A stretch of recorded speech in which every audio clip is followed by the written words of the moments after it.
Oke, baik. Dengan mengucap Bismillahirrahmanirrahim. Assalamualaikum warahmatullahi wabarakatuh. Perkenalkan, nama saya Fernando dengan NIM 23153169. Di sini saya akan memaparkan beberapa materi dari mata kuliah Manajemen Lembaga Pendidikan Islam yang diampu oleh dosen Ibu Fitri Nasution, SPDI, MPDI. Oke, pada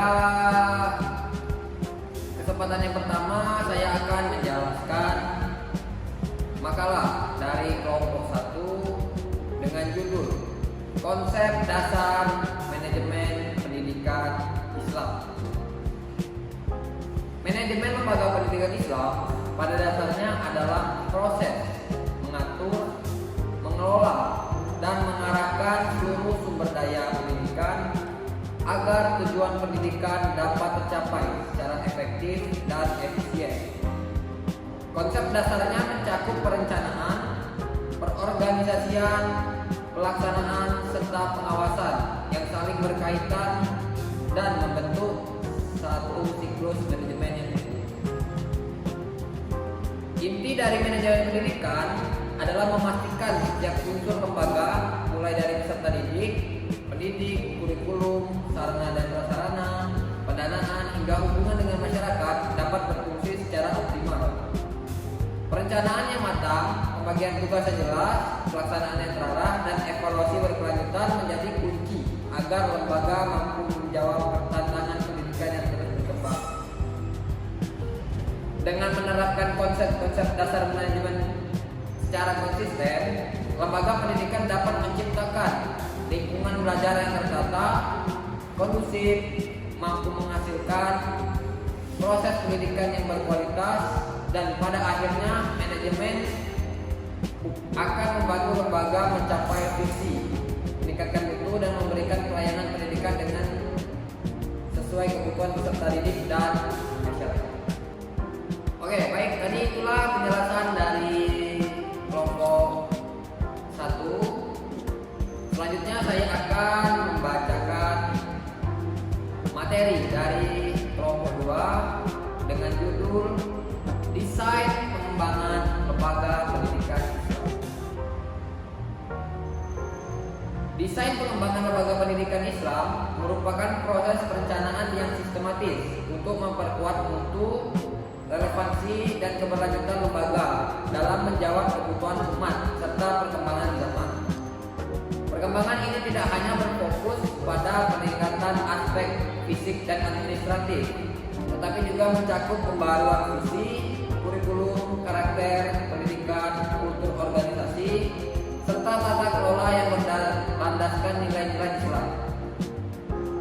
Pada dasarnya, desain pengembangan yang harus diawali dengan analisis kebutuhan, penetapan tujuan yang jelas, serta penyusunan strategi yang mampu mengintegritaskan prinsip manajerial modern dengan nilai-nilai syariah. Implementasi desain tersebut perlu dikuatkan melalui kolaborasi antara pimpinan, guru, peserta didik, masyarakat, dan seluruh pemangku kepentingan, sehingga lembaga pendidikan Islam dapat tumbuh sebagai institusi yang adaptif, inovatif, dan berdaya saing.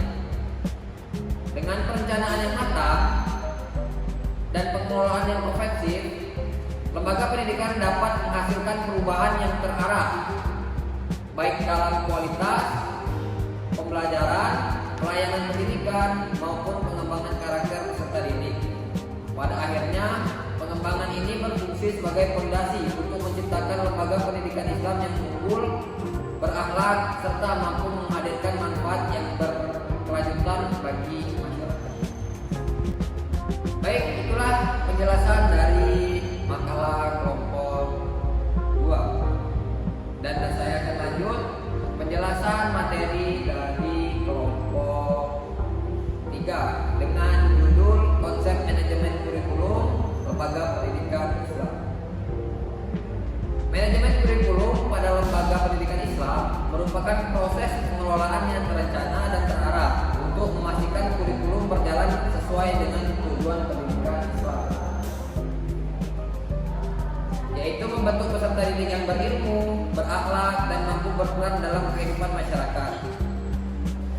ini mencakup perencanaan, pengembangan, pelaksanaan, evaluasi, hingga perbaikan kurikulum secara berkelanjutan.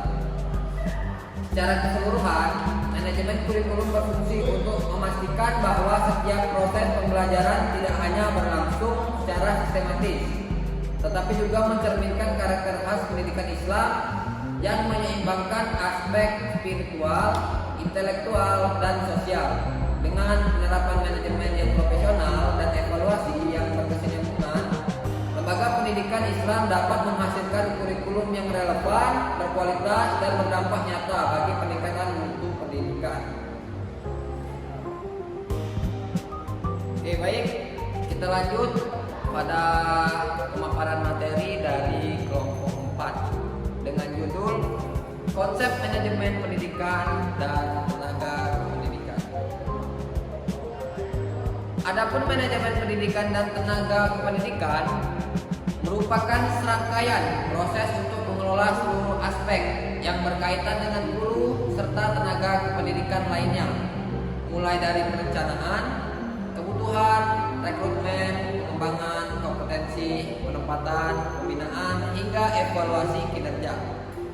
Pengelolaan ini bertujuan memastikan bahwa lembaga pendidikan memiliki sumber daya manusia yang profesional, berkualitas, dan mampu menjalankan fungsi pendidikan secara optimal. Konsep manajemen ini menekankan bahwa pendidik dan tenaga kependidikan adalah aset utama dalam lembaga pendidikan. Oleh karena itu, pengembangan mereka perlu dilakukan secara sistematis melalui pelatihan, supervisi, peningkatan kesejahteraan, serta pemberian tuntunan zaman.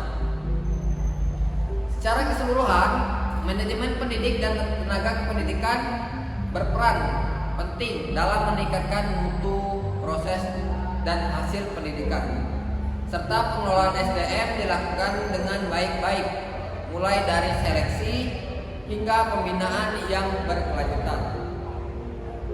Lembaga pendidikan mampu menyediakan layanan pendidikan yang profesional, responsif, dan sesuai kebutuhan peserta didik serta masyarakat luas.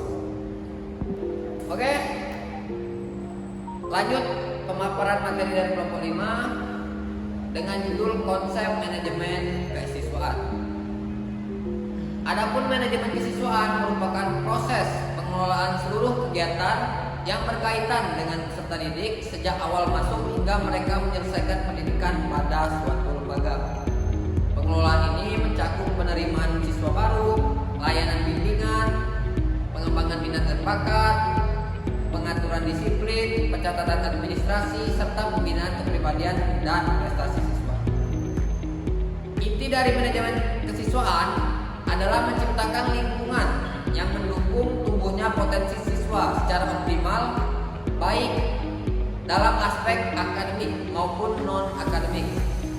Proses ini menuntut perencanaan yang sistematis, pelaksanaan yang terarah, serta evaluasi yang berkelanjutan agar setiap kegiatan kesiswaan dapat berjalan efektif dan memberikan dampak positif bagi perkembangan siswa.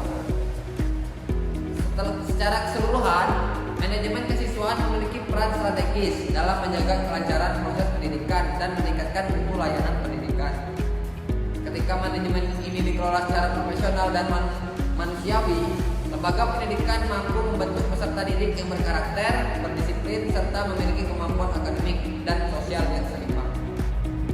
Oke, baik, itulah tadi penjelasan dari kelompok 5. Ini adalah kesempatan saya untuk membacakan isi dari makalah kelompok akhir yang berjudul Konsep Manajemen Sarana dan Prasarana Pendidikan dalam Lembaga Pendidikan Islam. Manajemen sarana dan prasarana dalam lembaga pendidikan Islam merupakan proses pengelolaan yang terencana dan berkesinambungan untuk memastikan seluruh fasilitas pendidikan, baik fisik maupun non-fisik, dapat menunjang kegiatan belajar mengajar secara optimal. Pengelolaan ini mencakup perencanaan kebutuhan, pengadaan, pendistribusian, penggunaan, pemeliharaan, Ketiga, evaluasi efektif sarana dan prasarana sebagai bagian penting dari mutu pendidikan Islam. Dalam konteks pendidikan Islam, pengelolaan ini tidak hanya berorientasi pada efisiensi dan keberfungsian fasilitas, tetapi juga harus jalan dengan nilai-nilai keislaman seperti kebersihan, keteraturan, tanggung jawab, dan kemaslahatan, sarana dan prasarana yang memadai dan terawat dengan baik, mampu menciptakan lingkungan belajar yang aman, nyaman, mendorong pembentukan karakter Islam pada peserta didik. Jadi, secara umum, manajemen sarana dan prasarana pendidikan yang baik akan menciptakan efektivitas proses pendidikan, mendukung pencapaian tujuan pembelajaran, serta memperkuat citra lembaga pendidikan Islam sebagai institusi yang profesional dan berkualitas. Ketika seluruh fasilitas dikelola secara sistematis dan berorientasi pada kebutuhan peserta didik, lembaga pendidikan akan mampu memberikan layanan pendidikan yang lebih unggul, relevan, dan berkelanjutan.